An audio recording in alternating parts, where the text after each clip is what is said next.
Snow fell. A blanket of white covered the landscape. 5 friends bundled in thick coats arrived at an old cabin. It was nestled deep within a pine forest. Laughter echoed in the frosty air. They were excited for their Christmas Eve getaway. The cabin was isolated, a perfect escape from the world. Inside, a fire crackled in the stone fireplace. The friends shed their coats, revealing festive sweaters. The scent of pine filled the air. They unpacked their bags, filled with board games, snacks, and holiday cheer. The cabin was a time capsule, decorated with vintage Christmas ornaments. As twilight descended, casting long shadows across the snow, they gathered around the fireplace. They sipped hot chocolate, the warmth spreading through their bodies. The only sound was the crackling fire and the soft whisper of the wind outside. There was a palpable sense of peace, a moment of tranquility before the storm. Christmas lights twinkled, casting a warm glow on their faces. They exchanged gifts, laughter filling the room. They shared stories, their voices blending with the crackling fire.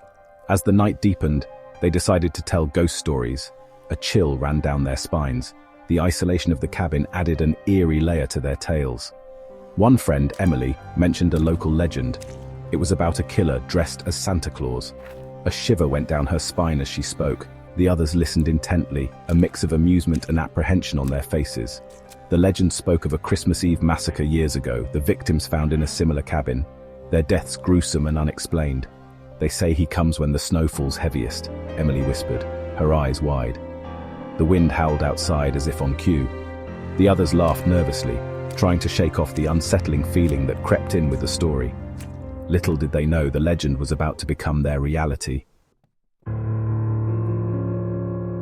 The legend told of a man scorned, driven mad by grief and consumed by vengeance. He had lost his family in a tragic accident on Christmas Eve. Driven to madness, he donned a blood-soaked Santa suit and sought revenge on those who celebrated while he mourned. They called him the Red-Suited Reaper. He roamed the snowy countryside, targeting isolated cabins like theirs. He would leave no witnesses, only a trail of blood and terror. His motive, they said, was to silence all Christmas cheer, to make the world share his pain. The friends listened, captivated by the gruesome tale. They exchanged nervous glances, the firelight casting dancing shadows on the walls.